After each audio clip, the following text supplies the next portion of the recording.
Então não é sobre Ele o explicou Deus como Passei a me conhecer. Pregações bonitas. Compartilhando. para pregar. Te joga na parede. Estão querendo se exibir. Jesus Cristo, inocente, pagou por todos os nossos pecados. Nosso bom Deus, Pai eterno, santificado seja o teu nome, Senhor, Criador do universo. Toda glória ao teu nome, não a nós, Senhor, não a nós. Guarda-nos em teu nome e muito obrigado por essa noite, por ter nos permitido passar ela ao deitar e ao acordar e ver a luz do dia. Obrigado pelo pão diário, obrigado pelo ar que a gente respira, por podermos estar andando com nossas próprias pernas e nos vestindo com nossas próprias mãos também. Mas é a tua bênção que ao abrir a tua palavra neste momento, pedimos ao professor Espírito Santo que possa nos ensinar e que toda arrogância, toda prepotência possa cair por terra e que simplesmente o Senhor possa falar conosco. Que a voz seja do teu servo, mas que a palavra seja do Senhor, em nome de Jesus. Amém. Muito bem. Nós estudamos ontem, começamos a estudar sobre o santuário, né? Comentamos alguns móveis que Deus mandou que Moisés construísse, e o Fábio leu ali o antítipo e o antítipo, e foi muito claro aquilo ali, que isso ia se cumprir no Novo Testamento. E nós identificamos ali alguns móveis, algumas representações, e a gente vai hoje entrar agora no lugar santo. Nós falamos sobre o pátio, não foi? Que a água ali representava o batismo, representava Jesus, a água da vida, né? E o altar de sacrifício representava nada mais, nada menos que o Calvário, onde o cordeiro ia ser sacrificado. E o pátio representa a terra, onde o cordeiro ia ser morto. Tanto que João, a gente vai passar aqui, no próximo slide, alguns slides, lá em João, ele viu alguns móveis desses lá no céu, porque o santuário celestial ele existe. E é um santuário transcendental ao da terra. Mas da terra é apenas uma cópia. E o que acontecia aqui na terra, se era uma cópia, a gente crê nisso porque está escrito, com certeza ia acontecer no céu. Então, nós vamos dar sequência ao estudo e entender quem representava agora o que estava no lugar santo, os sacerdotes, como sacerdote, as pedras que ele usava no peitoral, né? O chapéu que ele usava na cabeça também, isso é muito importante. As duas pedras que estavam nos ombros das vestimentas deles, que essas pedras acendiam milagrosamente, a gente vai entender, ok? Pode colocar isso. Vamos agora adentrar aí no segundo compartimento, que era chamado o lugar santo. Naquele lugar santo se faziam sacrifícios diários. Lembra que eu falei com vocês ontem? Então, os sacrifícios, eles eram feitos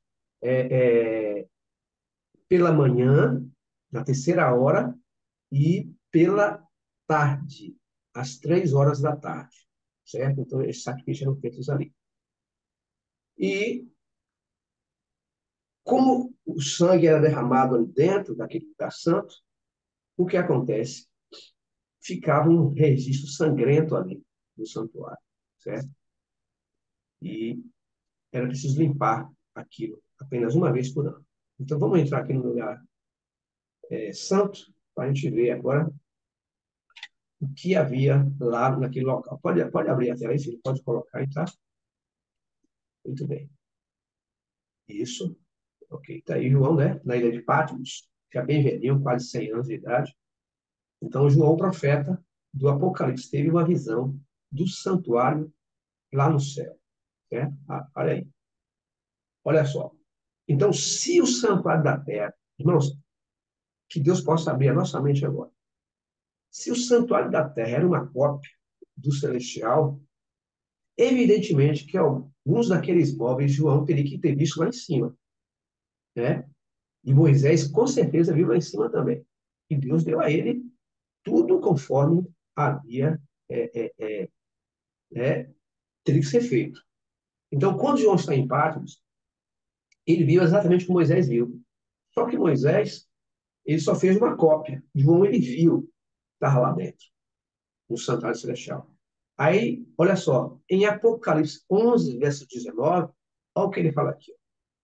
Abriu-se, então, o santuário de Deus, que se acha onde? No céu. no céu.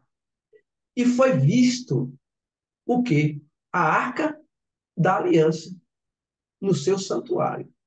E sobrevieram relâmpagos, vozes, trovões, terremotos e grandes tarefas. Então, você vê que o apóstolo João, ele viu o santuário de Deus ser aberto, né? O lugar santíssimo desse transcendente santuário, e ele vê lá dentro um móvel, né? Um móvel lá dentro, que era e que é a Arca da Aliança. Essa mesma arca que Moisés fez uma cópia, certo? E colocou dentro dela os 10 mandamentos. Isso quer dizer o quê? Que lá no céu, os 10 mandamentos dados a Moisés estão dentro da arca, muito claro, e os 10 mandamentos continuam em vigor, sem tirar um tio ou um J, que está lá em Mateus 5, 16 e 17. Pode passar, filho. Vamos bagunçar aqui. Vamos lá. Então, em Apocalipse 8, 3 e 11, 19, João descreve alguns móveis que viu nesse santuário, tais como o altar, né? Não do holocausto. Grave isso aqui. E viu o altar, a arca da aliança e o incensário. Então, por que ele não viu o altar de sacrifício? Porque o sacrifício, o altar foi na terra, e lá é o céu. Mas ele viu lá o altar de incenso, certo? Eu quero que você escreveram 3 objetos no lugar santo, né? Mais um toque. Então, o Apocalipse traz ainda outras referências ao santuário celestial. Pode passar? Vamos lá. É o lugar do trono de Deus. Lembra que Paulo foi arrebatado até o terceiro céu. Por que ele fala o terceiro céu? Porque o primeiro céu é o céu atmosférico, correto? O segundo céu é o céu estelar, onde estão as galáxias, as estrelas, os planetas. Inclusive, a gente consegue ver aqui os 2 planetas, a olho nu, que é o Sol e a Lua, e as estrelas, a gente consegue ver a olho nu. E o terceiro céu é o trono de Deus. Então, é lá que está o santuário do Senhor, que era o modelo que Moisés construiu, a réplica aqui na terra. Razão porque se acham diante do trono de Deus e o servem de dia e de noite, no seu santuário. E aquele que se assenta no trono estenderá sobre eles o seu tabernáculo. Pode passar. Santuário celestial. Outro anjo saiu do santuário, gritando em grande voz para aquele que se achava sentado sobre a toma tua foice, ceifa, pois chegou a hora de ceifar, visto que a seara da terra já amadureceu. Então saiu do santuário, que se encontra no céu, outro anjo, tendo ele mesmo também uma foice. Certo? Pode entender. Que o santuário celestial, pode passar assim, ele tem 2 compartimentos, o santo e o santíssimo. E o que se fazia aqui no santo, é claro que lá não tem morte de animal, né, no pátio, e entrar com sangue alheio lá por lugar santo, mas a presença de alguém muito especial e adentrar no local santo, em algum momento da história bíblica, da história eclesiástica, da história profética. A gente vai estudar sobre isso aqui quando ele entrou nesse lugar santo. E em algum momento também da história bíblica, profética, segundo o tabernáculo terrestre, Jesus ia adentrar no lugar santíssimo também. Era o que o sacerdote fazia e o sumo sacerdote fazia. Então, esses 2 personagens que estavam aqui na Terra, o sacerdote representava Cristo. Porque naquela época, havia um mediador. Quem era o mediador entre Deus e o povo? Era o sacerdote. Ele que mediava. Ele que fazia todo o ritual ali. E o povo só fazia vir trazer os seus pecados, o seu animal, para pagar os seus pecados. Certo? Então, o sacerdote representava Jesus, na primeira fase, no lugar santo. E o sumo, ele representava Jesus também, na segunda fase, que a gente vai estudar, entender aqui. Tá? Então, olha isso, mais um toque aí. Deus ordenou a construção de um santuário no deserto para que os crentes do Antigo Testamento tivessem uma lição objetiva das verdades espirituais do plano da salvação. Se você voltar um pouco, volte aí, normalmente está acabando, um pouquinho mais, você vai observar uma coisa, olha só, que nesse santuário não tinha nenhuma beleza externa. Nenhuma beleza externa tinha nele. Era uma cabana comum, forrada, às vezes até aqui está de algum pano, mas na verdade assim, não era bem assim sofisticado, não, era bem mais simples. E até a pele de foca eles usavam para forrar o santuário. Tá? Então não tinha nenhuma aparência exterior. Certo? Então, o santuário em si, ele representava a pessoa de Cristo, porque ele é santo. Aí a pergunta é por que o santuário por fora não tinha aparência nenhuma? Tinha uma representação. Né? Então, quando Jesus veio, ele veio como um homem de dores, não está escrito assim? Experimentado nos trabalhos. O povo judeu esperava o Messias que viesse em uma carruagem de fogo, cheio de poder. Não é assim que eles esperavam? Para tirá-los da servidão de Roma. Então, quando Cristo nasce em uma manjedoura, não tinha lugar nem para onde reclinar a cabeça, simples, a imagem dele não tinha nem parecer, nem formosura, nada que chamasse a atenção. Eu quero que você abra sua Bíblia aí. A primeira, vamos aqui no lugar santo entender aqui a questão da simplicidade do santuário por fora, porque o importante também estava lá dentro. Isaías 56, 53. A gente vai ver um verso aqui para a gente comparar com o santuário, a área externa dele. 53, diz aqui, ó, o verso 1. Oi? Alguém quer falar alguma coisa? Então vamos lá. Isaías 53 50, aí, hein? 53 de Isaías, 53. Vamos ver do verso 1 até o verso 5. James, lê para ele, por favor. Quem creu em nossa mensagem? A quem o Senhor revelou seu braço forte? Meu servo cresceu em sua presença, como tenro broto verde, como raiz em terra seca. Não havia nada de belo, nem majestoso em sua aparência, nada que nos atraísse. Foi desprezado e rejeitado, homem de dores, que conhece o sofrimento mais profundo. Demos as costas para ele e desviamos o olhar. Ele foi desprezado e não nos importamos. Apesar disso, foram as nossas enfermidades que ele tomou sobre si e foram as nossas doenças que pesaram sobre ele. Pensamos que seu sofrimento era castigo de Deus, castigo por sua culpa, mas ele foi ferido por causa de nossa rebeldia e esmagado por causa de nossos pecados. Sofreu o castigo para que fôssemos restaurados e recebeu açoites para que fôssemos curados. Amém. Amém. Que maravilha, né, Deus? Que maravilha. Então, quando Cristo veio com toda a sua simplicidade, nasceu em manjedoura, filho de pessoas pobres. Então, o judaísmo, eles criam que ele viria um rei com carruagem, carros de fogo. O Messias viria, eles sabiam disso, para libertar do jugo de Roma. Então, quando se encontra uma pessoa que não é aquilo que você pensa, eu pensei que esse seria o homem que ia restaurar, e depois, lembra no caminho de Emaús? Depois de 3 dias, não, o pessoal perdeu lá.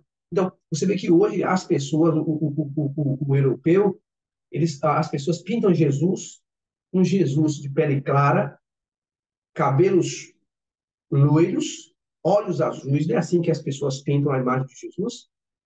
Olha o que é que a Bíblia diz, que ele não tinha nenhuma aparência exterior para que chamasse a atenção das pessoas. Era desprezado e o mais indigno entre os homens. Então, o santuário terrestre, ele narra aqui uma coisa que, por fora, não tinha nenhuma aparência, nenhuma formosura, Mas o importante é o que estava dentro. O que estava dentro do santuário apontava e representava o Filho de Deus. Tanto que os móveis que foram feitos lá dentro era a melhor maneira que você pensar, o melhor ouro, o melhor pão que foi colocado ali dentro, tudo tinha uma representação. Então, ele foi humilhado, traspassado pelas nossas iniquidades. E uma conversa que ele teve com Pilatos, aí Pilatos perguntava ele o que era verdade, e ele responde assim: olha, o meu reino não é deste mundo. Porque se o meu reino fosse deste mundo, os meus discípulos se empenhariam por realmente. Né? Então você vê que a tenda era uma tenda móvel, não tinha para passar assim. Para passar dois Ô, toques aí, né? ô, Oi, Silas, perdão, perdão. No comecinho aqui no 1, ele fala, quem creu em nossa mensagem? A quem o Senhor revelou o seu braço forte? E aí no 2 ele fala, meu servo cresceu em sua presença, como tenro broto uhum. verde, como raiz em terra seca. Quando ele fala que meu servo, quem é que está falando aqui? Jesus, o meu Mas, servo Jesus. Jesus é Cristo. Olha, sim, mas meu servo, ele, mas sim, Deus quem é está falando servo de aqui, ó. quem? Ó, quem creu em nossa pregação, volte o verso anterior, 153, volte aqui no Isso. capítulo 52, o verso 13 e 14, 52. Diz assim, ó, o sofrimento vicário do servo de quem? Do Senhor. O título está escrito aqui em cima? Então, o sofrimento vicário de quem? De Cristo.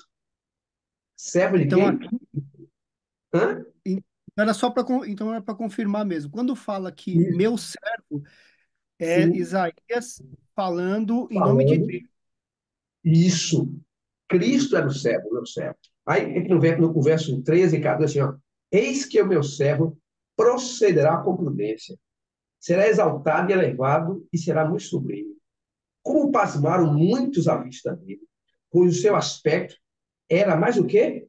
Desfigurado, mais do que outro qualquer, e a sua aparência mais do que os outros filhos dos homens. Ó, causará admiração às nações, e os reis fecharão a sua boca por causa dele, porque aquilo que não lhes foi anunciado verão, e aquilo que não ouviram entenderão. Olha que coisa. Jesus Cristo levou Meu sobre Deus, si as nossas enfermidades, meu meu servo. E é Deus Fantástico. falando de Jesus através de Exatamente. Isaías. Do profeta Isaías. E ele pisou o lagar sozinho, sozinho. Por que ele fala isso aqui? Porque os discípulos o abandonaram. Os homens o abandonaram. Então ele pisou o lagar da ira de Deus sozinho. Correto? Lê o Vamos lá? 53:7 pra gente, James. 57. Tá bem claro. Foi 53:7. oprimido e humilhado, mas não abriu a sua boca, né? Como cordeiro foi levado o quê? Ao matadouro, e como ovelha muda perante os seus tosqueadores, ele não abriu a sua boca. Se você vê aqui no verso 9, diz aqui, ó, designaram-lhe a sepultura com os perversos, e com o rico esteve na sua morte, posto que nunca fez injustiça, nem dolo algum se achou em sua boca. Tudo isso ia acontecer lá no futuro. Qual foi a sepultura que Jesus foi colocado? Me respondem vocês. De quem foi a sepultura? Ele não tinha nem onde reclinar a cabeça. Foi o que ele falou: as raposas têm seus covis, né? Mas o filho do homem não tem nem onde reclinar a cabeça, sendo o dono do planeta, criador do universo. Então, até a sepultura dele foi emprestada. Então, A José de cruz, Arimateia. hã? José de Arimateia. José de Arimateia. Muito bem, Mário. Então, tudo que Jesus teve foi emprestado. Nada foi dele. Olha que coisa. Sendo o dono do universo, tudo recebeu emprestado. A cruz não era dele, não foi? A sepultura não era dele. Então, ele recebeu tudo emprestado, né? Sendo o dono do universo. Amém? Maravilha, né? Vamos lá? Vamos lá. Ciro, pode passar aí. Já falei sobre esse verso aí, então vamos lá. Então, lá em Êxodo 25, 8, 9, nós vimos ontem, né? Diz aqui, ó. E me farão um santuário para que eu possa habitar no meio de vocês, segundo o que eu te mostrar, para o modelo do tabernáculo e para o modelo de todos os seus móveis, assim o fareis. Gente, eu estou sem pressa hoje, se não der para terminar hoje, a segunda-feira a gente continua, porque o estudo é muito bom e muito profundo aqui.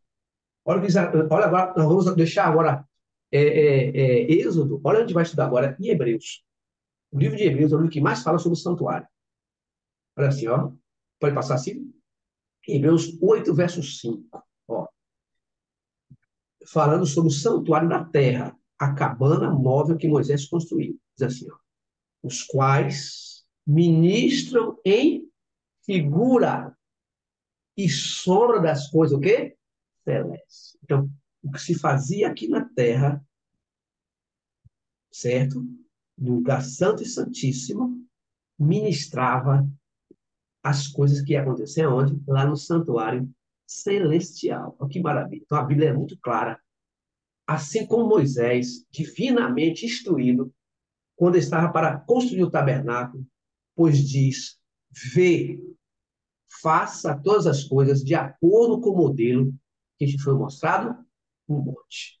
Então, evidentemente, muito claro que esse santuário está no céu e está em funcionamento. Vamos entender quando isso começou. Pode passar assim.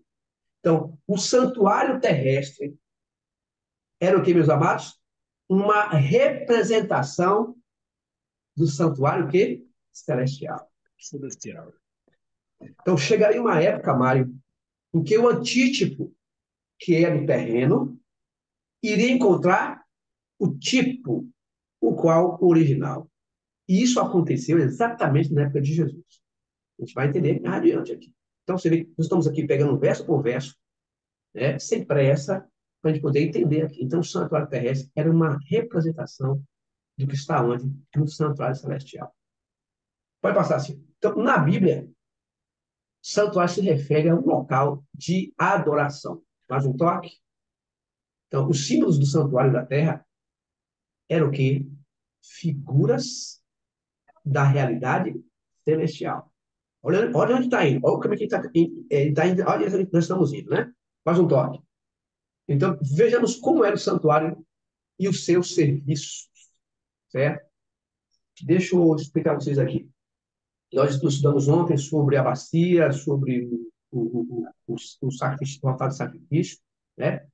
E naquele altar de sacrifício, o Senhor que tinha 4 chifres, né? 4 chifres. E no lugar santo havia 3 móveis. Havia a mesa com os 12 pães, havia à esquerda um altar, um candelabro, um minorá com 7 lâmpadas que ficavam continuamente acesas. E havia também no meio, entre os pães e entre o catiçal, havia um altar de incenso. Ele estava no meio. Isso aqui é importante, no meio. E para se entrar no lugar santíssimo, havia uma cortina que separava o lugar santo do santíssimo. E era toda bordada de anjos. Então, para ter acesso ao segundo compartimento, ou santo do santo, ou santíssimo, você tinha que entrar pela cortina. E quem entrava não era o sacerdote, era o sumo sacerdote. Você pode observar essa figura aí, ó. O sacerdote usava ali no peitoral, se está observando algumas pedras, e aquelas pedras tinham 12 pedras ali. Cada uma representava uma das tribos de Israel. Eram 12 pedras, as 12 tribos de Israel. Então, o que simboliza isso aqui? É que nós, como povo de Deus, temos uma grande responsabilidade com os nossos irmãos. Então, o sacerdote, ele tinha essa responsabilidade de cuidar não só do santuário, como cuidar também, né, das pessoas, né, da irmandade. Então, ele carregava no peito essas tribos simbolicamente. Né? O cuidado que nós devemos ter uns para com os outros.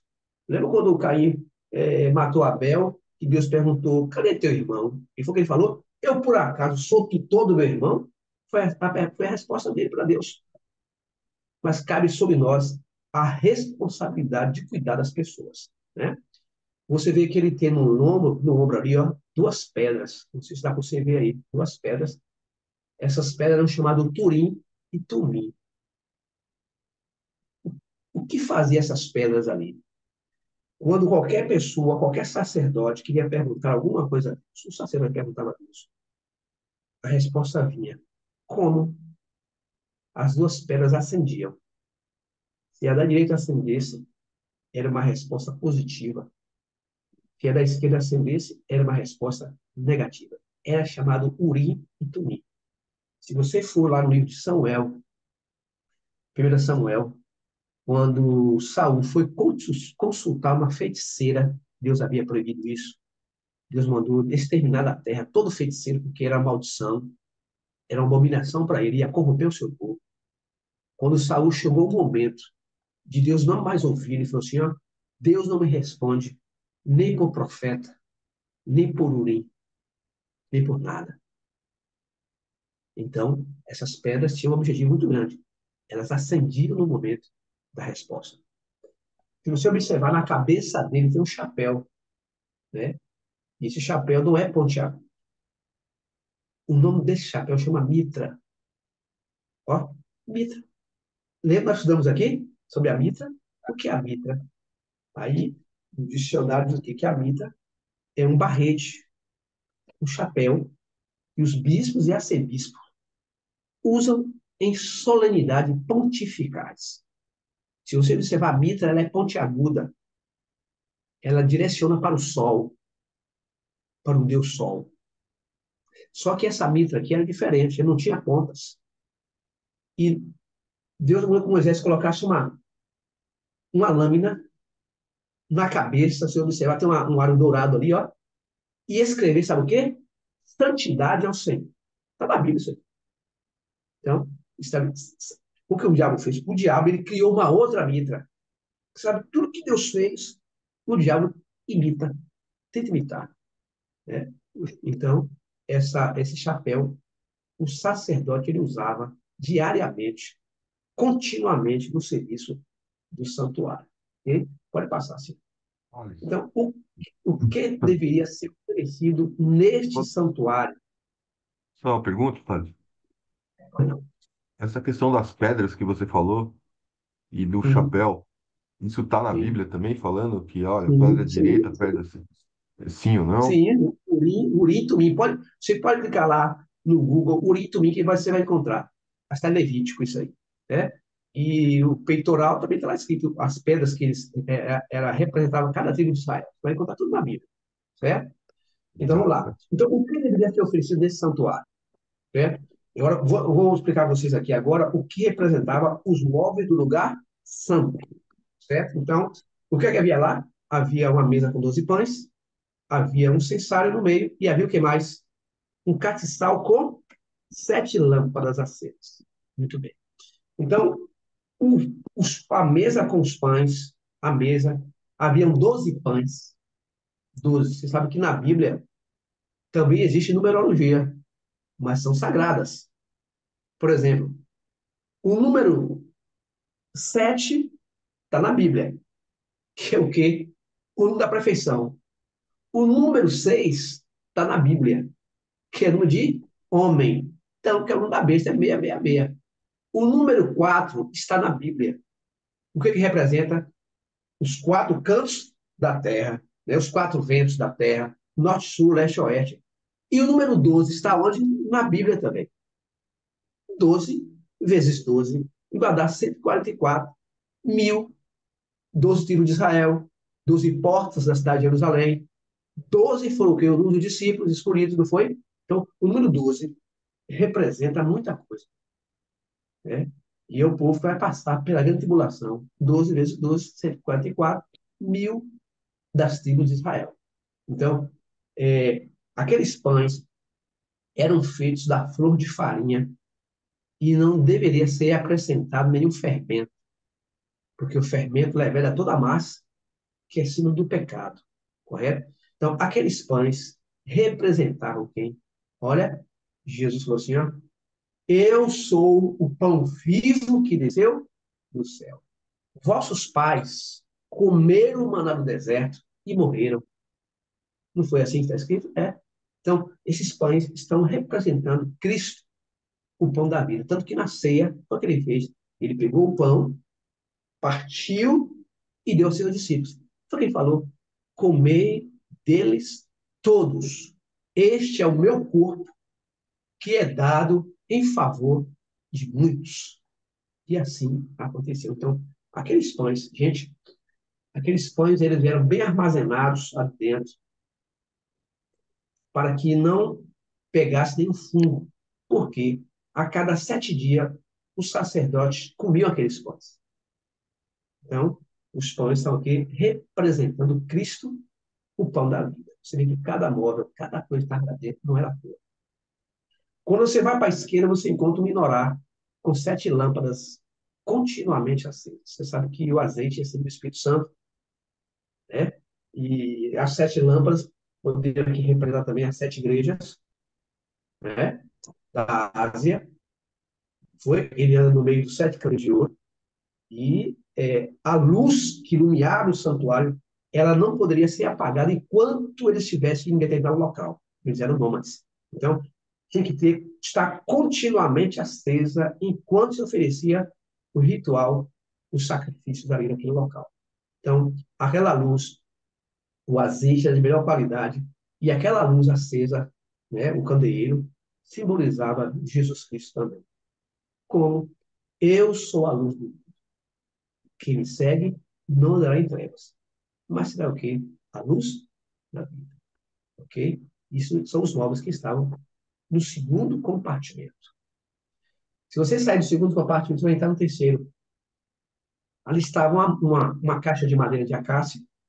Eu quero que vocês abram a Bíblia de vocês aí, lá em Deuteronômio, capítulo 9, por favor. Vamos lá, abrir nossa Bíblia? Vamos ver? Capítulo 9, vou ver aqui o verso 10,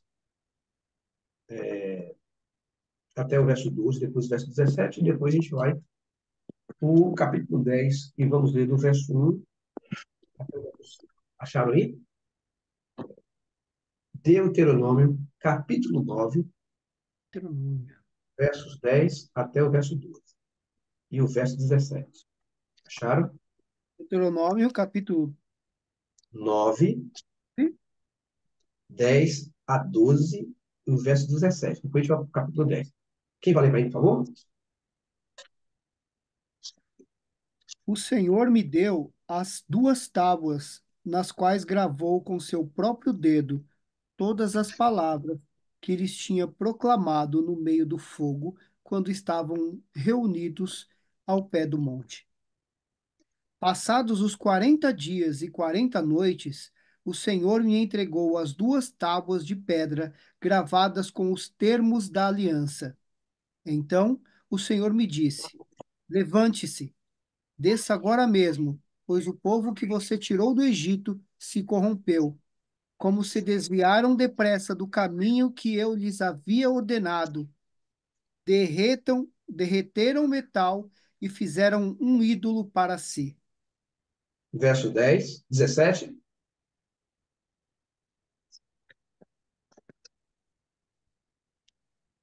Olha o que Moisés Então fez. peguei 16 ou 17? 17, 17. Então peguei as 2 tábuas de pedra e as joguei no chão, despedaçando-as diante de vocês. Ok. Então, quando Moisés desce do monte, depois de 40 dias e 40 noites, o povo estava como? Corrompido. Então, Deus deu a ele as 2 tábuas de pedra. Ele havia subido no monte para receber os 10 mandamentos. E ela foi escrita com o próprio dedo do Senhor. Está aqui escrito. Não foi Moisés que escreveu. Então, quando ele passou 40 dias, 40 noites lá, Deus escreveu ali as tábuas e deu para ele. Quando ele volta do monte, que o povo está corrompido, o que é que ele faz? Ele tem uma atitude. Ele quebra as tábuas dos mandamentos, né? E depois o que é que Deus fala? Aí você vai lá no capítulo 10. Olha o que acontece. Verso 1 até o verso 5. Vamos lá, gente, novamente. Então, as tábuas foram quebradas. Deus agora chama Moisés novamente. Fala assim, ó, lavra 2 pedras, e traz para mim novamente. Uma coisa interessante é que Moisés sabia o que estava escrito na lei ali. os 10 mandamentos. Sabia? Eu sabia. E havia 2 tábuas de pedra. 2 tábuas. Em uma ele escreveu 4 mandamentos e na outra ele escreveu 6 mandamentos. A posição da cruz. Vertical, horizontal. Então, os 4 mandamentos que estavam na primeira tábua é a minha relação para com Deus. Eu e Deus. O poste. E os 6 mandamentos é a minha relação, eu e meu próximo. A cruz do Senhor.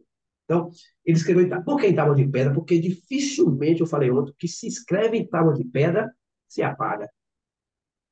E quando Moisés quebra essas tábuas, ele pede a Moisés que traga novamente, leia, James, para a gente, capítulo 10, verso 1 até o verso 5. Pode ler, por favor. Naquela ocasião, o Senhor me disse: corte 2 tábuas de pedra, como as Isso. anteriores. Faça também uma arca de madeira e suba ao monte para encontrar-se comigo. E eu escreverei nas tábuas as mesmas palavras que estavam nas anteriores, aquelas que você despedaçou. Em seguida, coloque as tábuas na arca. Fiz, portanto, a arca de madeira de acácia e cortei 2 tábuas de pedra, como as anteriores. Subi ao monte levando as tábuas na mão. Mais uma vez, o Senhor escreveu os 10 mandamentos nas tábuas e as entregou a mim. Eram as mesmas palavras que o Senhor lhes tinha proclamado do meio do fogo no dia em que vocês se reuniram ao pé do monte. Então, virei-me, desci o monte e coloquei as tábuas na arca da aliança que eu tinha feito. As tábuas ainda estão dentro da arca, conforme o Senhor me ordenou. Ok. Então, você vê que elas foram quebradas, né? O santuário ainda não havia sido construído. Depois que aconteceu isso, que eles estavam lá corruptos, né? Corrupção. Então, Deus manda Moisés voltar lá novamente, cortar 2 pedras. Não me pergunte como ele cortou essas pedras, eu não sei. Mas a verdade é que ele cortou, lavrou e sobe novamente. Deus poderia muito bem ter dado a Moisés, escreve essas tábuas, não precisa você vir aqui. Então, da Bíblia só tem 2 partes que não foram inspiradas. Né? Segundo Timóteo 3,16, que toda a escritura é inspirada por Deus. Ele chamou os profetas, e eles tiveram visões e escreveu a Bíblia. Mas só tem 2 partes que não foi inspirada. São os 10 mandamentos, que ele escreveu no seu dedo, e a mão que apareceu lá no palácio de Belsazar, na noite que ele perdeu o domínio babilônico. São 2 partes que não foi inspirada por próprio Deus, ele escreveu. Então, quando você entra no segundo compartimento, antes de entrar no segundo parte, tem uma cortina. Aquela cortina tinha uma representação importante, gente. Você lembra quando Jesus morreu? Não foi? A cruz. O que aconteceu com o véu do templo? Me responda aí. Se Hein? rasgou. Cima a baixo. Isso, de cima a baixo. E rasgou sem auxílio de mãos nenhuma. Gente, olha que significado. Então, o véu estava no templo de Jerusalém. Estava lá ainda aquele templo. Então, quando Cristo vai para a cruz, que lá ele profere as suas últimas palavras, né? Mulher, estava ali João, eis aí o teu filho, eis aí a tua mãe, né? E ele perdoa porque não sabe o que fazem. Deus meu, por que me desamparaste? Foram as suas últimas palavras. E falou assim, ó, Pai, em tuas mãos, você pode contar aí, ó, 7 vezes, 7 palavras. Perfeição. Pai, em tuas mãos, entrego meu espírito. 7 palavras de Jesus. Foi a última da cruz. E ele falou assim, está consumado. Quando ele falou, está consumado, o que aconteceu? O véu do templo rasgou exatamente no momento que ele estava morrendo. E quando ele morre, a sua cabeça ela pende para o lado. A gente sabe disso. Morreu, pendurado numa cruz, e a cabeça pendeu. Por que Deus mandou que Moisés colocasse aqueles colchetes? O que aconteceu exatamente? Quando ele morreu na cruz, o véu rasgou. Estava se cumprindo a profecia do santuário. A justiça e a paz se beijaram. O antítipo encontrou o tipo, que é Cristo, o modelo. Né? Diz lá em Isaías, um modelo nos foi mostrado no monte. Um homem cheio de dores, experimentado nos trabalhos, um de quem ninguém fazia caso, mas ele foi transpassado por nossa causa e sofreu a morte por cada um de nós, para que nós pudéssemos ter a vida eterna. Então, quando ele morre na cruz, aquela cortina está representando o seu corpo, que ia ser rasgado por cada um de nós, e assim cumpriu o nosso ser, certo? Então, era uma representação da pessoa de Cristo. Ele rasgou a sua carne por cada um de nós. Então, no lugar santíssimo havia a caixa de madeira, de acácia, era uma madeira pura, de lei. Deus mandou que Moisés revestisse ela toda de ouro. Lembra lá de Apocalipse 3, Laodiceia? Eu aconselho que vocês comprem ouro refinado pelo, né, o caráter, a justiça dele. A caixa de madeira ali, ó, foi revestida. E lá dentro, ele colocou os 10 mandamentos. Ou seja, o que representava talvez aquela caixa? Se você abrir a sua Bíblia lá no livro de Hebreus, você encontra aqui, Hebreus. Ali foi escrito tábua de pedra, mas chegaria um tempo em Deus ia escrever a sua lei no nosso coração. Abra aí lá em Hebreus, capítulo 8, verso 8 em diante. Vou ler vocês aqui, olha só. Ele vai nos levar lá atrás. Livro de Hebreus. Acharam o capítulo 8, verso 8 até o verso 11. Diz assim. E de fato, repreendendo, diz: Eis aí vem dia, diz o Senhor, e firmarei nova aliança com a casa de Israel, com a casa de Judá. Não segundo a aliança que fiz com seus pais, no dia em que os tomei pela mão para os tirar da terra do Egito. Pois eles não continuaram na minha aliança, e eu não atentei para eles, diz o Senhor. Porque esta é a aliança que firmarei com o Senhor, com a casa de Israel aqueles dias. Depois daqueles dias, diz o Senhor, na sua mente vou imprimir as minhas leis. Também sobre o seu coração as inscreverei. Eu serei o seu Deus e eles serão o meu. E não ensinará jamais cada um ao seu próximo, nem cada um ao seu irmão, dizendo: Conhece o Senhor? Porque todos me conhecerão, desde o menor até o maior, através do testemunho de todos nós. Então, Deus colocou dentro da arca, podemos dizer que aquela arca simbolizava o nosso coração, a nossa vida, né, os seus mandamentos, para que nós pudéssemos guardar, e foi escrito em tábua de pedra, mas chegaria uma época que ele escreveu no nosso coração, na nossa mente. E é por isso que essa arca está lá em cima no céu, a original com os 10 mandamentos que ele deu ao povo. Só que o povo não atentou para a aliança que ele fez com o povo. Então, essa aliança, infelizmente, foi quebrada. E o povo judeu simplesmente não aceitou ele como Salvador. Rejeitaram ele. Você vê que após a morte dele, que o santo véu rasga de cima a baixo, ali era o momento daquele sacrifício acabar. Por quê? O segundo santuário, ele ia entrar em funcionamento assim que aquele saísse. A gente fala daqui adiante, não sei se vai dar frente, mas se não der hoje, segunda-feira, a gente conclui isso aqui. Então, o santuário terrestre, ele deveria funcionar até que Jesus viesse. Quando ele viesse, todo aquele ritual de matar cordeiro, de matar bezerro, de matar pomba, de matar rolinha, que apontava para o modelo, tinha que cessar. Por isso que o véu rasga de cima a baixo, diz assim, ó, a profecia, ela se cumpriu agora. O verdadeiro cordeiro estava morrendo numa cruz. Não precisava mais matar animais, porque o antítipo encontrou o tipo.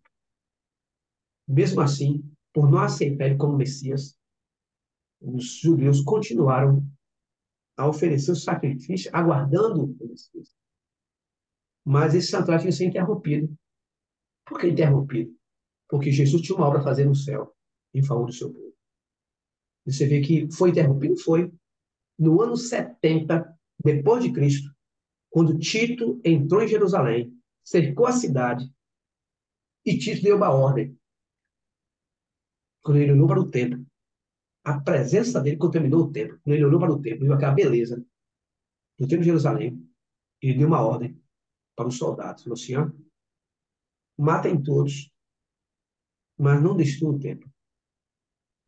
Misteriosamente, um soldado estava com uma tocha, disse Flávio José, historiador judeu, estava com uma tocha, ele arrojou nas cortinas do templo, e o templo foi queimado, destruído, jogado no chão, e não ficou ali pedra sobre pedra que não fosse derrubada.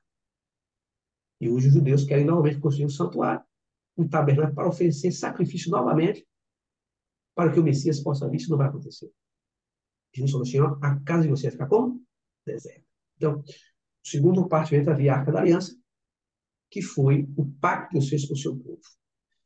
Em cima da arca havia uma tampa, que era chamada propiciatório. Por quê? Jesus veio a este mundo nascido de mulher, nascido sob a lei. O único ser que pisou aqui na terra, que não pecou, foi Jesus. Está ali em Hebreus. Diz a Bíblia que ele foi tentado em todas as coisas. Não é assim que está escrito? Se você pensar, ele foi tentado, começando ali no deserto, não foi? Pela comida, ele foi tentado. O que mais? Ele foi tentado pelos reis do mundo. Ó, tudo te darei se você me adorar, se prostrar diante de mim, não foi? Ele foi tentado em todas as coisas, mas sem pecado. Olha, está escrito em Hebreus, assim, ó. Ele foi tentado em todas as coisas, à nossa semelhança, porém, sem pecado. Então, Cristo é o único que está acima da lei. Porque ele não pecou. Deus, Jesus, em momento algum, ele caiu em tentação. Eu quero dizer para vocês aqui, ó. Tentação não é pecado. Todos nós somos tentados, não é? Jesus foi tentado à nossa semelhança. Mas ele não pecou. E com isso ele prova que nós, nele e pelo poder do Espírito Santo, nós temos força para vencer o mal.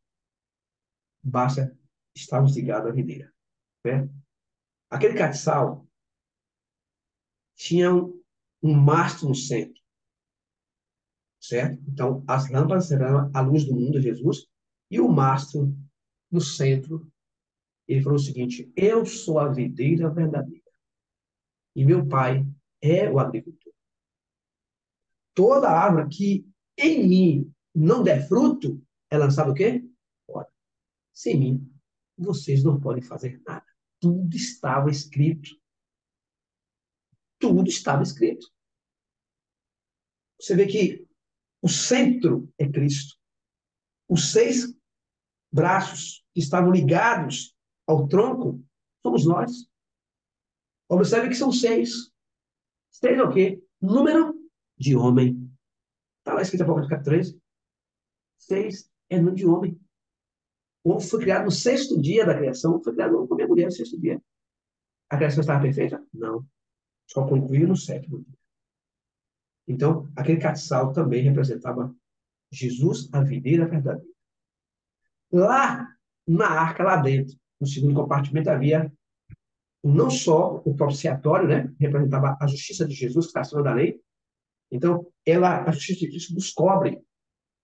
Porque onde abundou o pecado, superabundou a graça. O propiciatório estava representando aquele que é benigno. Você pega lá, vai lá no Google, no dicionário, para lá, o que é propiciatório, o que é propício. Aí Jesus contou a parábola do fariseu e do publicano. Ele falou assim, ó, o fariseu subiu lá no monte para orar e bateu no peito, orava de si para si. Ele dizia, eu sou um bom homem, eu sou um fariseu, eu devo o dízimo, né? Eu faço isso, faço aquilo, né? Se exaltando.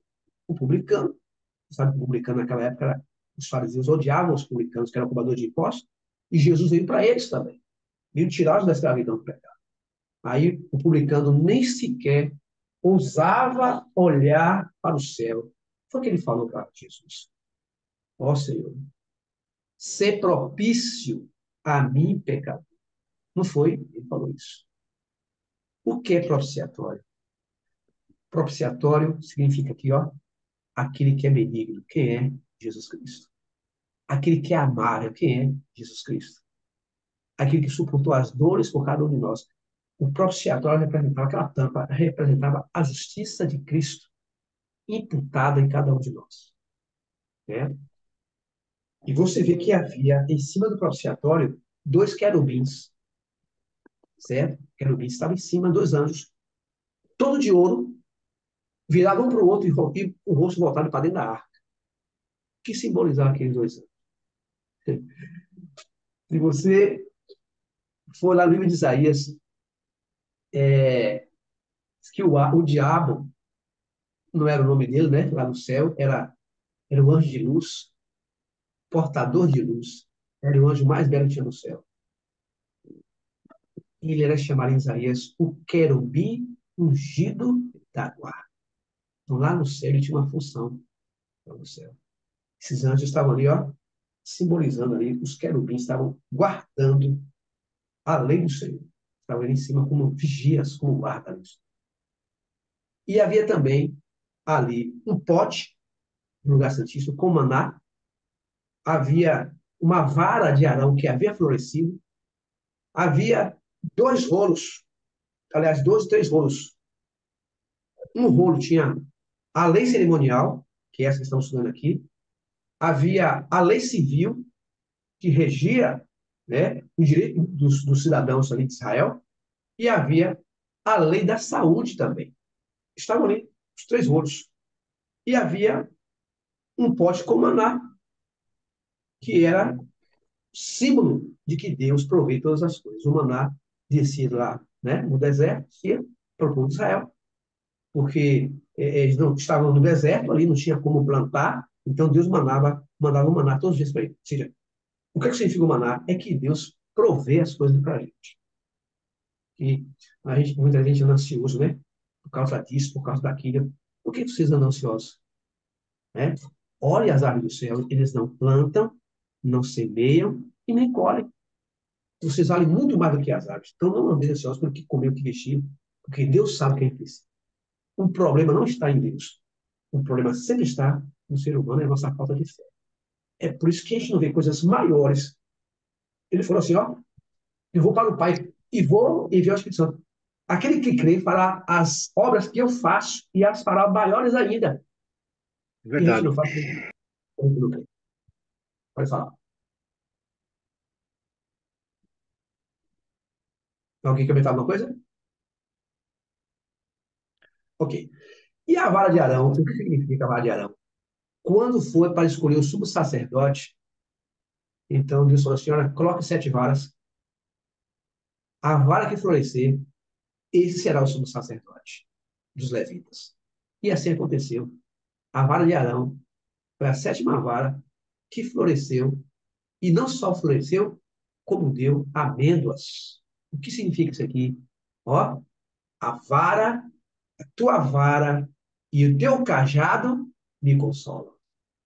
Isso quer dizer o quê? Que Deus ainda está no comando de todas as coisas, das suas ovelhas.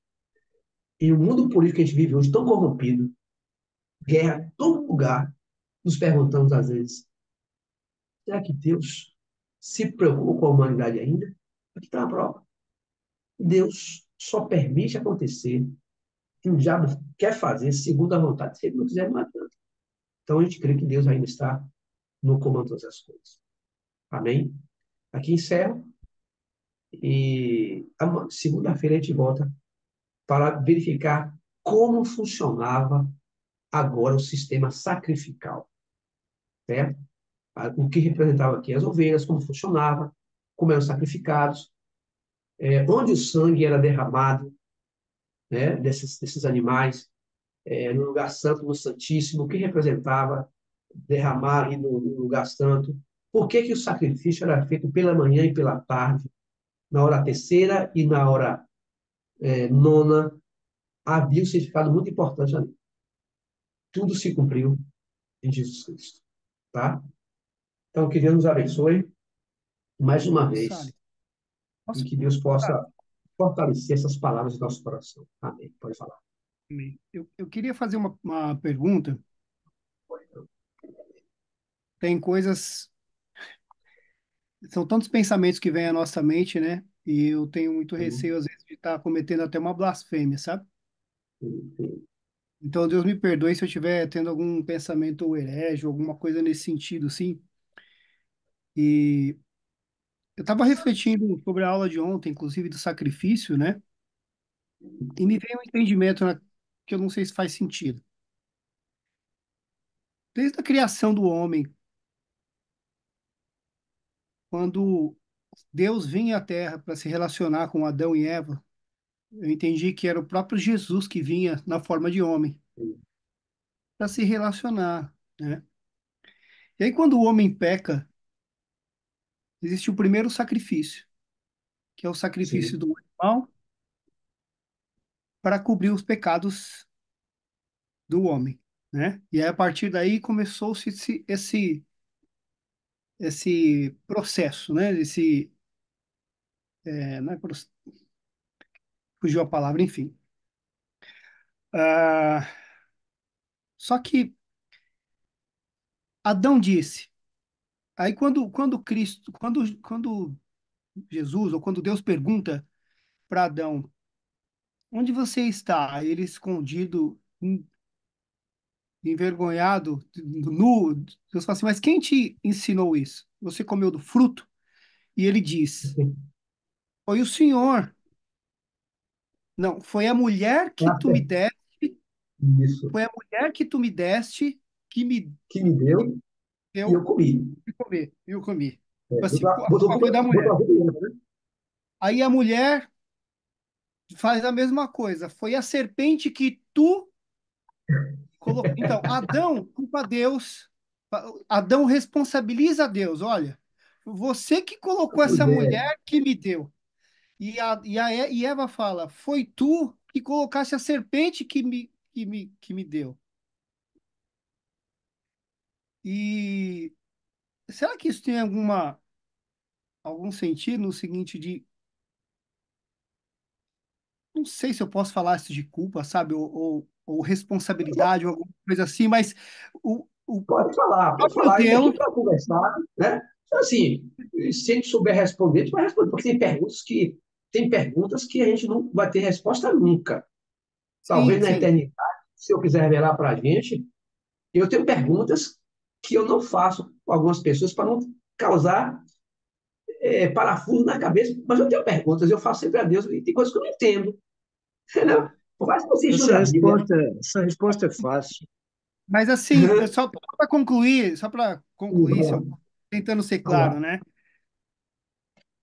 Às vezes a gente faz coisas e quando a gente se sente responsável por aquilo, a gente faz algo para corrigir. Sim. Faz sentido pensar que o próprio Deus veio como Jesus Cristo à Terra pagar pelos nossos pecados, assumindo parte disso. Uhum. Não sei se eu estou blasfemando, sabe? Se eu estou. Porque Não, assim, não queria blasfêmia que você está falando, ali, não. Não, você está Isso é falando o uma realidade. livre-arbítrio. Isso é o É, entendeu? livre-arbítrio. mas você Você quer ver entendeu? uma Assim, ó, coisa? eu fiz alguma coisa, eu preciso corrigir isso. Então, o próprio Deus Sim, se fez carne e sim. Eu tô veio entendendo. pagar Eu o estou pegando o preço, seu pensamento. pagar o Sim. preço Ó, do que aconteceu, do pecado que o homem cometeu. Porque, Não, porque o que porque mas de uma certa é, forma, hã? a serpente foi criação dele e estava lá. Foi cria- Sabe? o Lúcifer foi a criação dele. Então, a pergunta é a seguinte, olha só. O pecado que começou no céu, a gente sabe Exato. disso. Começou lá em cima. Então, o pecado que começou no céu é uma coisa inexplicável. Na Terra a gente até consegue explicar, porque a gente é pecador, a gente sabe que a gente comete e deseja, né? Mas você entender uma coisa que começou no céu, e quem criou, Deus não criou o diabo, Deus criou Lúcifer, que é portador de luz. Tanto que lá no céu, ele era o querubim ungido da guarda. Ele guardava alguma coisa no céu, ele tinha lá uma responsabilidade muito grande lá no céu. Então, Deus criou, não o diabo, criou Lúcifer. Você acha que o diabo pegou Deus de surpresa? Não. Deus poderia muito bem. Deus conhece todas as coisas. Antes que aconteça, ele sabe disso. Ele sabia que ele ia pecar. Claro que ele sabia. Ele sabia que o diabo ia se rebelar contra ele. Não só ele, como os anjos, que você vê que quando ele desce do céu, ele arrasta até essa parte das estrelas, que são os anjos, e vieram para a Terra. Aí Deus poderia pegar esse cidadão aí e ter jogado para outro planeta. Ou Deus poderia, né, Mário, ter destruído o diabo naquele momento. Por que ele não fez isso? Sim. Porque lá no céu, houve uma rebelião.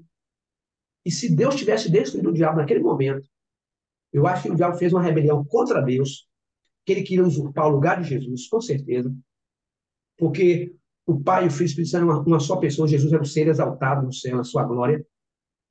Aí ele com certeza queria usurpar o lugar de Jesus, fez uma rebelião contra os anjos, com os anjos. Não? Então Deus poderia muito bem ter destruído. Agora, se Deus destrói o anjo, o diabo naquele momento, o que ele pregou, que eu não sei se ele pregou lá em cima para os anjos, falou sobre Deus, ou se ele falou alguma coisa mal sobre o Criador, ia se concretizar assim, ó, tá vendo que o diabo falou? Olha, Deus destruiu os anjos. Você vê que Deus não fez isso. Então, ele expulsou de lá e veio para a terra. Deus sabia que o diabo ia pecar. Agora, se você me pergunta por que ele não tomou providência para que isso não acontecesse, porque Deus deu a ele um livre-arbítrio também. Os anjos no céu são livres para escolher. Tanto que ele conseguiu, com a sua rebelião, arrastar até essa parte dos anjos. Está em Apocalipse 13, capítulo 12. Ele arrastou com a sua cauda. Cauda, vocês lembram? Estudamos aqui sobre a simbologia, é falso profeta. Jesus é a cabeça. Né? O ancião de respeito, que na verdade é a cabeça. A cauda é falso profeta lá em Isaías. Então, com a sua cauda, ele arrastou até essa parte das vezes e lançou para a terra. Então, Jesus não veio aqui só salvar o homem. Grave-se de vocês aqui agora. Cristo não veio à terra, se revestiu da carne humana para só salvar a humanidade, não. A primeira coisa que ele fazia aqui na terra, o quê? Foi reivindicar o caráter de Deus, do seu Pai, que foi manchado pelo diabo, pelo que ele ensinou. Esse foi o primeiro ponto. E ele provou realmente. E reivindicou o caráter do Pai. O amor que Deus tem por cada um de nós. E o segundo foi exatamente se revestir da humanidade para salvar a humanidade. Então, ele é o único ser em todo o universo que pisou aqui e que não pecou. Tem coisas que são mistérios. São mistérios. E a gente não vai entender. E eu vou ler, só fechar aqui, ó, o que está em Deuteronômio 29, verso 29, para encerrar com uma oração. Tá? Mas é isso mesmo, meu amigo. Tem coisas que a gente fica assim, pasmado, pensando, né? Mas só Deus tem a resposta, né? Se a gente 29. fosse 29, 29. Eu quero que você leia para a gente aí, Mário. Olha só, tem coisas que são encobertas e que nós não vamos entender, certo? Pode ler para mim, por favor. 29. 29, 29.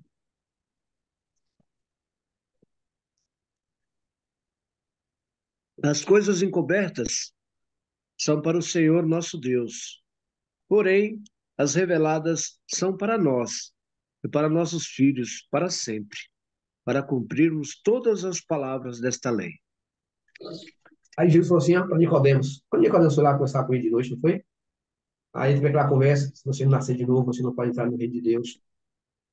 Aí Jesus falou assim para Nicodemos, ó, se eu falo para vocês coisas terrenas, vocês não entendem, por que ele falou isso? Porque a Bíblia Sagrada, ela foi escrita em linguagem humana, para que nós pudéssemos compreender. Se a pessoa se ela fosse escrita em linguagem celestial, ia entender. Então, se eu falo para vocês coisas terrenas, vocês não entendem, imagine se eu falar celestiais. Então, quando ele fala aqui, ó, que as coisas encobertas pertencem a Deus, nós não precisamos tentar entrar nisso aí. Eu sempre digo assim, ó, tem coisas que são mistérios. A existência do Criador sempre existiu, nunca teve começo. Como é que a gente pode entender isso? Nunca, Mário. Nunca, James. A nossa mente é muito tacanha, pequena para entender isso. Não vai entender nunca. Pequena. Muito.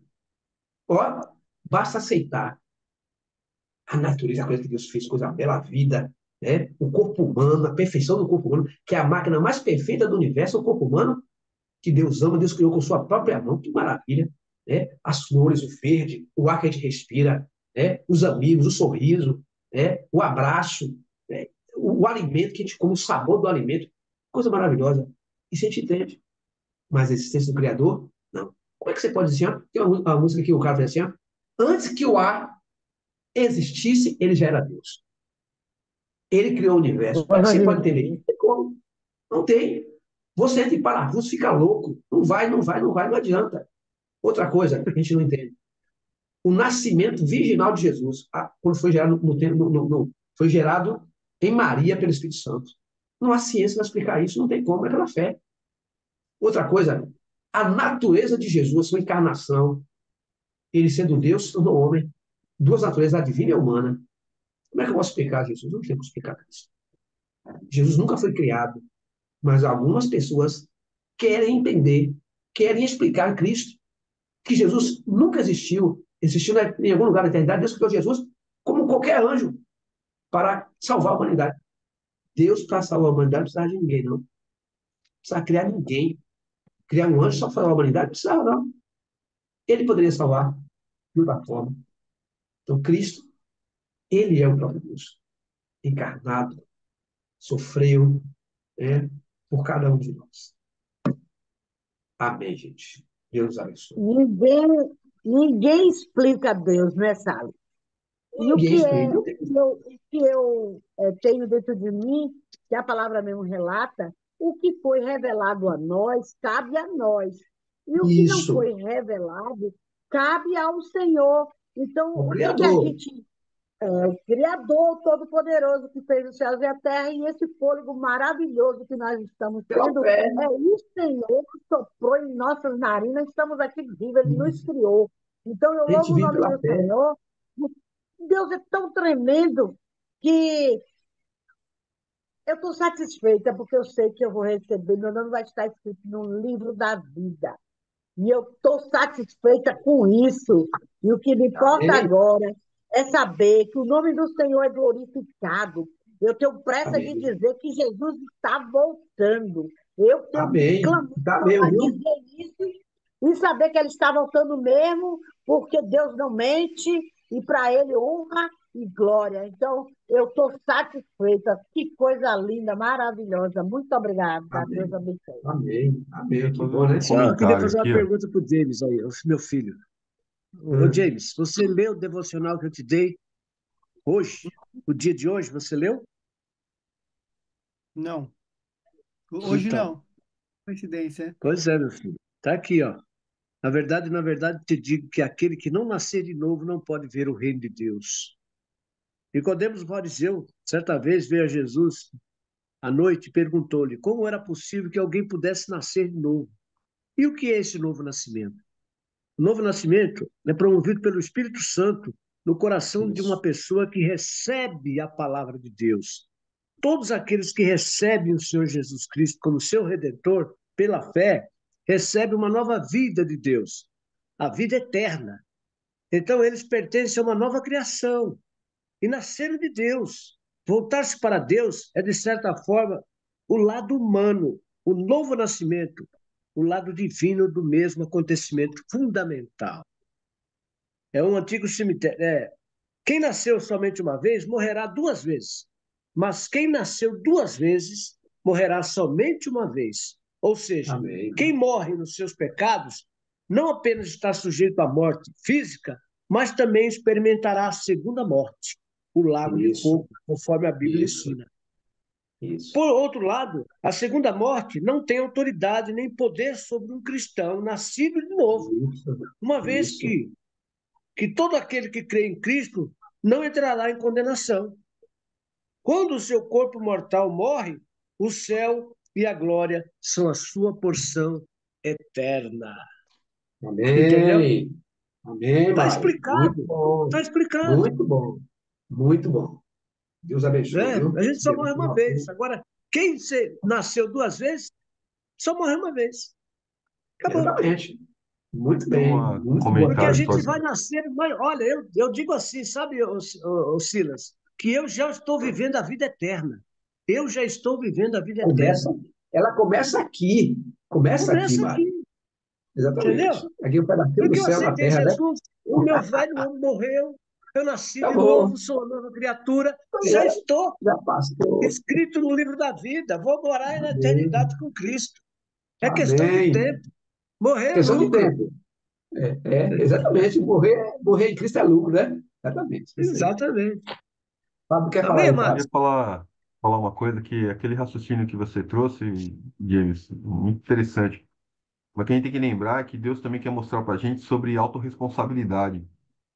Porque e tem uma questão também que é humana, que é o acusador apontando para a gente, né? E Deus é perfeito, então não tem um acusador. O demônio não poderia estar acusando, apontando para Deus, falando: você errou, você colocou a serpente, você colocou aquela, né, aquela árvore ali que é proibida, o fruto proibido lá do jardim.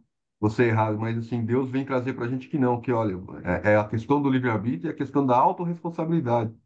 E se a gente Isso. falasse que Deus era culpado por ter feito isso, então não foi pela misericórdia dele que ele mandou Jesus, né? Foi por para ele suprir algo que era uma culpa que ele tinha, né? Que a gente sabe que não é Sim, verdade. sim, Então sim. acho que o Isso mistério que aí. o, né, que o Salles, que o seu pai trouxe aí sobre a história do Nicodemos é o que faz mais sentido realmente, né? Lá existe realmente coisas que a gente não vai conseguir saber, porque é muito sólido, né? É muito sólido para a gente, né? E A redenção é um mistério, rapaz, é um mistério. Jesus ele veio porque ele amava o ser humano, ele ama o ser humano, então ele veio para morrer por nós, dar a sua vida e esmagar a cabeça da serpente. É isso aí. É, Jesus Deus falou: ó, o vento sopra onde quer, tu ouves a sua voz, mas não sabe de onde vem nem para onde vai. Assim é todo aquele que é nascido do Espírito. Você consegue Você explicar isso? ouve Não o consegue. vento, você Não, sente ele, né? sente Soprando, o você vento, vê até o barulho dele. Mas você não mas não sabe de sabe de onde onde vem nem vem. para onde vai. Nem pode apalpá-lo. Até hoje, Mário, a ciência não sabe explicar de onde vem e para onde vai. Será que tem um ventilador É, imenso exposto em algum lugar para ver se vento para cá? Ninguém sabe de onde vem, de onde ele nasce. É um mistério. Então, todo aquele que nasce no Espírito Santo é um mistério. Quando a pessoa que era adúltero, era drogado, que usava droga, que matava, e hoje você vê, olha, uma transformação na vida dessa pessoa. Não é mais aquilo, então, né? Se tornou uma nova criatura. Isso é um mistério. Só Deus sabe explicar. Por um isso que só. romance, né? Um romance real, né? Espiritual aí, né? Se bem fosse tão colocado. simples, né? De, não, vou tirar a serpente para não acontecer tudo o que tem que acontecer. Mas tudo, olha quantas coisas foram ensinadas através, né? A gente é É, muito pequeno mesmo para compreender, né? é muita coisa entender, muito pequeno mesmo. Ok, eu gente. acho que isso é um Quem vai mistério orar aí também. agora? Ô, James. Não, eu estava refletindo aqui, eu acho mesmo que é um mistério, que talvez a gente descubra um dia, né? Porque Quem sabe, não? me falta muito entendimento ainda. Quando a gente Mas, começa a ler a Bíblia, por exemplo, essa profecia hoje de Isaías foi maravilhoso ler, assim, foi reforçador da fé, foi maravilhoso. Muito mas eu te bom, né? falo, viu, E, James? Esses mas seus eu sei questionamentos, que eu sei que existe, só para, eu sei que existe uma relação entre Deus e o diabo muito diferente da relação nossa com ele. E, e ele sabe o porquê dessa relação, qual que é essa relação entre os dois, né? Tanto que em várias ocasiões o diabo sobe no céu para falar com Deus face a face. Ele sobe lá para falar sobre Jó, que ele quer tentar Jó. Ai, Uma glória. relação A diferente reunião. com Deus, né? E eu não sei se nós somos capazes de compreender isso. E uma coisa que me ocorreu aqui também com relação à misericórdia, o fato de Deus ter assumido, não sei se por culpa, não sei se culpa é a palavra, mas assim, de Deus ter assumido isso, assumido e sofrido por nós para pagar pelos nossos pecados, uma coisa não elimina a outra com relação à misericórdia, porque ele não precisa de nós, mas nós precisamos dele. Então, ele nos salvar é um ato de misericórdia, né? Assim, mas, enfim, nossa, eu acho que tem muitas coisas ainda que a gente precisa. E tem muitas que são reveladas, né? Com o passar dos anos, o Espírito Santo vai Com revelando para certeza. gente. James, Mas eu nós digo temos assim, temos uma eternidade aí pela frente, quando ele voltar. E diz que as mais altas ambições vão ser alcançadas. O pessoal pensa que ir para o céu vai ficar lá um lugar monótono, né? Os anjos tocando a harpa. e a gente sem fazer nada. Rapaz, Paulo escreveu aquilo que o homem não viu, não subiu ao coração do homem, o que o homem não tocou, nem viu ao que Deus preparou para aqueles que o amam. Então, é um mistério.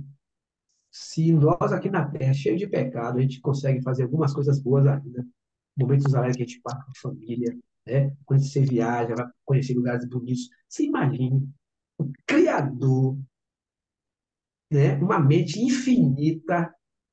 Você imagina aí? Não tem nem como imaginar. Por isso que Paulo, Paulo foi ao terceiro céu, ele chegou lá, ele ouviu coisas inefáveis. Procure lá no dicionário, que é inefável, que não foi digno de falar ao ser humano, ao homem. Então ele viu lá e ouviu coisas que não falou. Ele voltou da visão e não falou, porque o homem não ia compreender. E vamos orar, porque eu agora vou ter o que fazer. Vou abrir o trabalho. E vai orar com a gente aí. Foi muito bom hoje, graças a Deus por isso. Glória a Deus. James, ora com a gente aí. Senhor, meu Deus e meu Pai, bendito sejas tu, Senhor, todos os dias, Amém. por todas as criaturas nos céus e na terra, Senhor. Muito Amém. obrigado, Pai. Muito obrigado, Senhor, pelo entendimento, pelo maná de hoje. Obrigado, Senhor, Amém. por falar do nosso coração. Obrigado, Senhor, pela comunhão entre os nossos irmãos, pela palavra de hoje, pelo dia de hoje, Amém. por tudo que passamos e que ainda vamos passar. Obrigado, Senhor, pela tua proteção, pela tua guarda, pelo teu amor, pela tua graça, pela tua misericórdia em nossas vidas. Gratidão, Amém. meu Pai. Gratidão porque todos os dias o Senhor nos ilumina, nos ensina, nos repreende, nos corrige e nos direciona. Nos direciona para perto de Ti. A Ti toda a honra e toda a glória, Pai. Eu peço a Ti nesse dia, nessa noite, que o Senhor derrame as suas bênçãos, Senhor, sobre a vida de cada um aqui. Amém, Senhor. Sobre a vida do Salles, do Fábio, do meu pai, da Dona Marneide, da Lucas, Amém.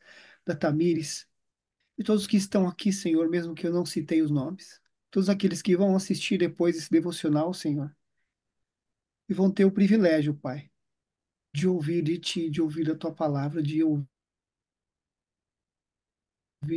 o que o Senhor está disposto a revelar para nós. Muito obrigado, Amém. Senhor, por esse maná. Que seja um dia maravilhoso para todos nós. Que a Sua palavra possa Amém. permanecer viva, Senhor, em nossos corações, nos transformando, nos guiando, iluminando os nossos caminhos e Amém. atingindo, Glória a Deus. Senhor, todos aqueles que se Amém. aproximarem de nós. A Amém. Ti toda a honra e toda a glória, meu Pai, para todos sempre. Louvado seja Tu, Senhor. Amém. Amém. Amém. Então não é sobre Ele o explicou Deus como Passei a me conhecer. Pregações bonitas. Compartilhando. para Ele pregar. te joga na parede. Estão querendo se exibir. Jesus Cristo, inocente, pagou por todos os nossos pecados.